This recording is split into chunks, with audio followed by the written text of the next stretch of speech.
The Sword Bard is probably my favourite Bard subclass in D&D and Baldur's Gate 3, so here we go. This is my pure College of Swords Bard levels 1 to 12, with a combat tutorial and a few items sprinkled in to make this build work. And of course, no Sword Bard would be complete without picking Bard at level 1, very self-explanatory. Now, the Sword Bard gets access to a bunch of stuff, all bunch of proficiencies, but this is just a standard Bard, you don't pick your subclass quite yet. But we also get our Bardic Inspiration. Inspire an ally to a 1d6 bonus to the next attack, ability check or saving throw. Now for your cantrips, I would take Vicious Mockery, 1 to 4 psychic damage, insult a creature, it has disadvantage on its next attack, just a nice little utility spell, and I'll take Light, another good utility spell. Now for your first level spells, I would take Healing Word, so we've got a ranged healing option. Tash's Hideous Laughter, leave a creature prone with laughter without the ability to get up. Lasts for 10 turns, a nice easy way of just nullifying someone out of the fight. Thunderwave, nice way of just pushing enemies off of balconies, ledges, all sorts, dealing damage and then full damage, a nice way to end fights real quick. And Fairy Fire, all targets when the light turn visible and attack rolls have advantage. Really nice spell, I love Fairy Fire. For your starting instrument, take whatever you feel like. And for your stats, I would have 8 Strength, 16 Dexterity, 14 Constitution, 10 Intelligence, 10 Wisdom, and 16 Charisma. For your proficiencies, take whatever you feel like. And we move on to Bard level 2. We have access to Jack of all trades. Your vast experiences make you more likely to succeed in undertaking. Add half your proficiency bonus, rounded down, to ability checks that you're not proficient with. Really nice way of just rounding out all your skills. Really good. And Song of Rest. You and your allies are revitalized as though you would have taken a short rest. Basically an extra short rest when you're out about traversing the world. For a spell, we're going to take Sleep, really useful very early levels, not so useful higher up when you get to that point, but nice little spell for the early levels of the game. And Bard level 3 is where we have access to our specialization. First of all, we have to pick our spells though, and for me, Hold Person. I think a Bard that can hold concentration on an enemy and then wail on them, or help their allies wail on them, is phenomenal. And our College of Swords. And this gives us proficiency with medium armor and scimitars, as well as all our flourishes, and this is the most useful thing. The slashing flourish with a hand crossbow, especially dual hand crossbows, is insane, as I will show you. And we're going to take the dueling fighting style. When you're wielding a melee weapon that is not two-handed or versatile in one hand, and no weapon in the other, you deal an additional 2 damage with that weapon. You could carry a shield in your free hand and still gain this bonus. So we're going to take the dueling. And for your expertise, take whatever you feel like. And we go Bard level 4, and this gives us access to our first feat. And we're going to push forward. So cantrip wise, we're going to take Mage Hand. I think this is very useful on any Bard class. And for a spell, again, loads of options you could pick. For us, I think we are going to take either Knock. Now, if you have a rogue in your party who can lockpick, you don't need this. If you have a wizard who you'd rather use it on, you don't need it either. But, nice little option. Or, Heat Metal. It is a concentration spell, so you might choose to not do this over like a Hold Person. But Heat Metal is a really nice spell for basically doing extra fire damage against people wearing metal. There's also Enthrall. Reduce a character's peripheral vision and make it look at you. Nice way of tanking, but it's only really good if you have a high AC, so please bear that in mind. And for your feat, we're going to take an ASI for our Charisma up to 18. Now, Bard level 5, we have Font of Inspiration. You gain all your Bardic Inspiration after a long or short rest. And improved Bardic Inspiration, it is now a 1d8 as opposed to a 1d6. And for a spell, we're going to take Glyph of Warding. I love using this like a nuke. You throw it down on top of enemies, and instead of waiting for them to run into it and its trigger, it will trigger at the end of your turn. So you can basically do a huge AoE nuke attack with one spell slot, and you can pick your damage type, which is what makes this so good. Okay, Bard level 6, we now have Counter Charm. So you and any allies within 9 meters have an advantage on saving throws against being charmed or frightened, but more importantly, we gain that extra attack, and this will come in very helpful with this build. Now for a spell, we're actually going to take Plant Growth. I think this is great. Make weeds burst on the ground, smothering enemies, and their movement speed is quartered. So good as a spell to slow enemies down, and especially melee characters, stopping them from getting to your frontliners. Okay, Bard level 7. 52 hit points, and level 4 spell slots are now unlocked. And we have a plethora of ones to choose from. And for a spell, we're going to take Greater Invisibility, just to help protect ourselves, helpful in and out of combat, and especially as you go in towards Act 3, there's a lot of areas you could use this to really help yourself out. Okay, Bard level 8, access to another feat, as well as more spells, and we're going to take Stinking Cloud, another concentration spell, so bear that in mind, but create a cloud of gas so nauseating it prevents creatures from taking actions. And for a feat, we're going to take an ASI and bump our dexterity up to 18. Alright, Bard level 9, access to a 5th level spell slot, which obviously you can probably guess is very helpful at this stage of the game. Okay, and for a spell slot here, we're going to take Mass Cure Wounds, just to ensure that we can buff up our allies and really still be a support character. Okay, we now have improved Bardic Inspiration at level 10, as well as a new cantrip and a bunch more spells. So for our cantrip, let's take Minor Illusion, very helpful spell to have. And for a spell here, honestly, you can kind of take anything. I would probably take Hold Monster, because it's like Hold Person but on steroids. But really, at this point, you can take anything. We're not going to be too reliant on spells. Now, because we have reached level 10, we actually have access to Magical Secrets, which means we can pick 2 spells to add to our repertoire. Now, there is one you must take here, and that is Banishing Smite. Now, you might be wondering why, and it's because this is a Paladin-only spell, and I believe Paladins only get it at level 17. Which means this is the only way to get Banishing Smite in the game. So we're going to take that. It is weapon damage plus 5d10 force damage, and possibly a chance to banish your target to a different plane of existence. Overall, very high powerful spell. Now there's a few options you could take. You could do Fire Shield, you could do Cool Lightning, you could do Fireball. I'm going to take Fire Shield, and we're going to throw this on. And for your expertise, take anything. And we push forward to Bard level 11, and we're going to take Otto's Irresistible Dance, my favourite spell in the entire game. No saving throw on this. It forces the creature to start dancing, therefore it cannot take actions or move. Any attackers on it have advantage, it has disadvantage on attack rolls and dexterity saving throws, and more importantly, like I said, there is no saving throw, so this works on everyone. Orion, Savarok, Gortash, whoever, throw it on there, and they will just stop doing what they're doing and dance, and you can nullify a main enemy instantly. And finally, Bard level 12, access to another feat and another spell. Now for a spell slot, we only get 1 level 6 spell slot I should say, so don't pick anything high up. Come down here and take something small, like a Silence.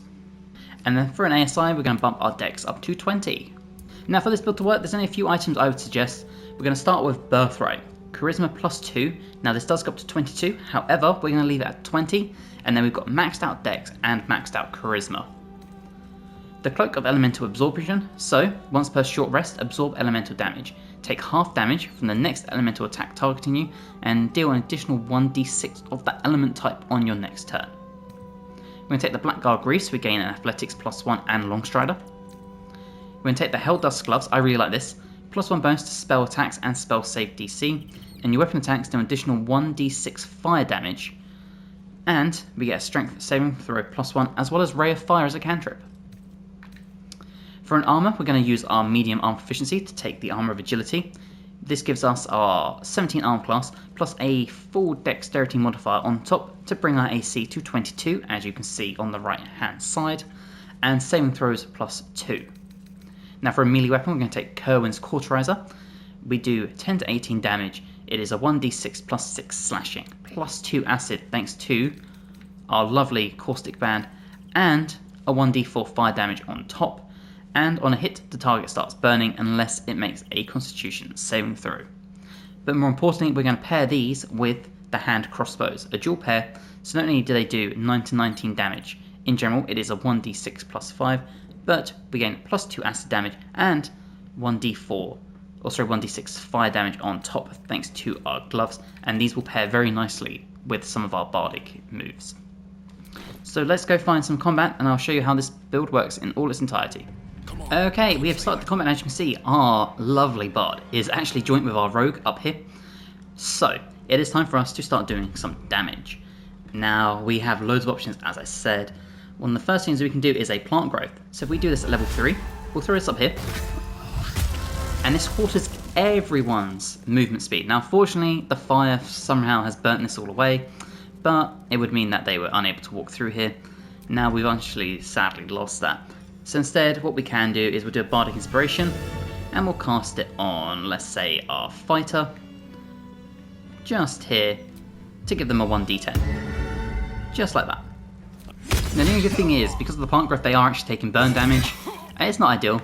It would be better to have them slowed down, but the fire is just annoying. Okay, now, the spellcaster has gone invisible, so this way we can show off one of our quick little abilities, and we're going to do a Fairy Fire. And now if they're in this area, and there you go, they have now become visible, which means we could then see them and start doing our attacks. We could also do an offhand bonus action with our hand crossbow, just do a small little bit of damage. I am going to reload this fight,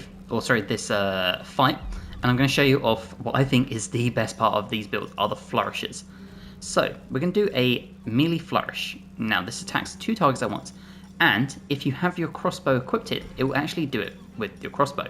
So for example, ranged flourish, and we're going to see just how much damage we can do here. A huge amount. And because it counts as an attack, we can then come back in and we could do another one. Or we could do a Brandishing Smite ranged. So for example, let's try and do a 5th level Brandishing Smite. We'll do it on the Barbarian up here. Now, unfortunately, they didn't get banished away, but we did do a bulk load of damage. And we still have the ability we could perform if we wanted to, but why would you do it during combat? I don't really know why it's an option. But just some options, and you can see we did a huge amount of damage with our banishing, or with our flourishes, and that is really how this bard comes into their own, is just doing these archery flourishes with the hand crossbows, buffing up your damage, and basically wiping out an enemy, if not 2 enemies per round. And again, we're going to do the exact same thing. We're going to do one of our flourishes, we'll do our slashing flourish ranged, and we'll take out the barbarian. Just like that, and you can see they are raging, so they do take less damage, and we'll go again. And there you go, that is the biggest enemy on the battlefield taken out. And then as a bonus action, if we choose to, we could heal up, we could do a ranged offhand attack, and we could shoot the enemy up here. Now unfortunately they did have high ground rules, so we did get a miss, but it still leaves the option to get almost 5 attacks per round in if you choose to. And what we can do is we can utilise our defensive flourish. So this time we'll use our melee attack, just so you can see what it's like, but this will boost our AC by 4 if we hit. 80% chance. There you go, a nice big hit. And now our AC is going to be, I believe, 26? 26. Which means that for 1 round, if we were to, say, do a whole person next time, we're going to do even more damage. Now what we can do is we can come in here with a main hand attack, and we can do another strike. We could use a flourish if we had the Bardic Inspiration available. We don't. But what we could do is another Banishing Smite. And let's do it at the highest level possible. And unfortunately we missed somehow. But that's fine, because we'll come in here with our offhand and we'll shoot this one. Just like that, with a big crit. And not only is the Bard good at attacking, we can also battlefield control. And the best way is a hold person. So, we'll grab them, and we'll grab them. And there you go, they are both held. And what is so powerful about this is that any attack on them now that is melee based will be a guaranteed crit.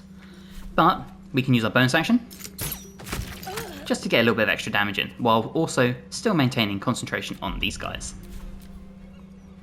And as you see, they can't take any turns, which means our fighter can come in here and just wail on them with critical hits and dwindle down the enemy attacks. We can also, if you have something like a Great Weapon Master on your fighter, get those extra attacks in and really pile on the damage. For example, with Executioner, now we don't even need to guarantee that because this is going to be a crit automatically. And it's a really nice way of saving your utilities on your items and also continually dealing out damage. And we've not even used our spells like Sleep, Rays of Fire, any of our Stinking Clouds, or Glyph of Warding. So what we'll do is I'll show you off Glyph of Warding because I love this spell. And we'll do a fire version. Now we're going to upscale it so you can see the maximum damage you can do with this thing.